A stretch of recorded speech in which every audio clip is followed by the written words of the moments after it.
حضور نے خود تعمیر میں شرکت کی، پتھر کی بنیاد، مٹی کی دیواریں، کھجور کی شاخوں سے چھت بنائی۔ ایک صحابی نے فرش پر کنکریاں بچھا دی، مسجد سے متصل ہی ازواج مطہرات اور بیٹیوں کے لیے حجروں کی تعمیر کروائی۔ یہ حجرے 6 سے 7 ہاتھ چوڑے اور 10 ہاتھ لمبے تھے۔ دروازوں پر کمبل کا پردہ پڑا ہوا تھا۔ رات کے وقت چراغ نہیں جلتے تھے۔ یہ تھی کاشانہ نبوت کی منظر کشی۔ موجودہ قبلہ کی جانب انٹرنس تھی، کیونکہ قبلہ بیت المقدس کی طرف تھا۔ بعد میں قبلے کا رخ تبدیل ہونے کے بعد پیغمبر اسلام نے چند روز ستون عائشہ کے پاس نماز پڑھائی تھی۔ اس کے بعد المخلقہ ستون کے قریب امامت کروانے لگے۔ مسجد کے 3 دروازے تھے۔ جنوبی سمت میں 3 راہداریاں تھیں۔ مغربی سائیڈ باب رحمہ کی جگہ باب عتقہ تھا اور مشرقی جانب باب جبریل کی جگہ باب عثمان تھا، اور اس کے ساتھ ہی صفا کا چبوترا تھا جہاں صحابہ کو قرآن و حدیث کی تعلیم دی جاتی۔ ریاض الجنہ میں 6 ستون بنائے گئے، جنہیں آج سنگ مرمر اور سنہری مینا کاری سے نمایاں کیا گیا ہے۔ استوانہ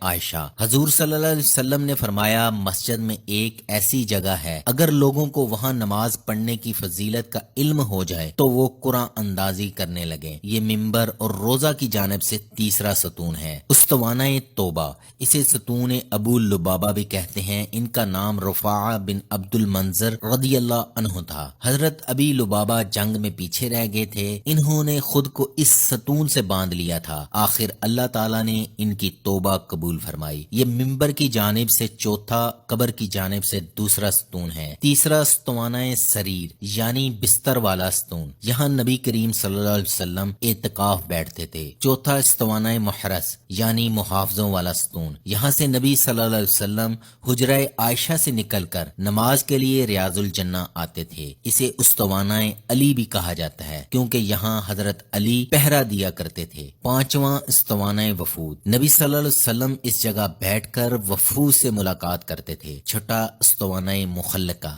یعنی معطر ستون، موجودہ وقت میں یہ محراب کے ساتھ ہے اور اسے استوانہ مصحف یعنی قرآن والا ستون کے نام سے بھی جانا جاتا ہے۔ یہ کھجور کی وہی شاخ تھی جسے فرض نماز کے وقت آپ اپنے سامنے رکھتے تھے۔ ممبر بننے سے پہلے آپ اس سے ٹیک لگاتے تھے، اور یہ نبی پاک صلی اللہ علیہ وسلم کی جدائی میں رونے لگی تھی۔ آپ نے اسے تسلی دی تھی۔ ممبر رسول مسجد نبوی کی سب سے نمایاں اور مقدس جگہوں میں سے ایک ہے۔ آپ نے ممبر اور حجرہ نبوی کے درمیانی حصے کو جنت کا باغ کہا ہے۔ مسجد کا پہلا ممبر کھجور کی لکڑی سے بنایا گیا تھا اور اس میں 3 زینے تھے۔ نبی صلی اللہ علیہ وسلم سب سے اوپری زینے پر کھڑے ہو کر خطبہ دیتے تھے۔ حضرت ابو بکر اور حضرت عمر ممبر کے دوسرے زینے سے خطبہ دینے لگے۔ حضرت عثمان اپنے خطبے سب سے نیچے والے زینے سے دیتے تھے۔ 1881 عیسوی میں مسجد میں لگنے والی ایک آگ میں پیغمبر اسلام کا ممبر جل گیا، جس کے بعد شہر کے لوگوں نے اینٹوں کا ایک ممبر بنا لیا تھا۔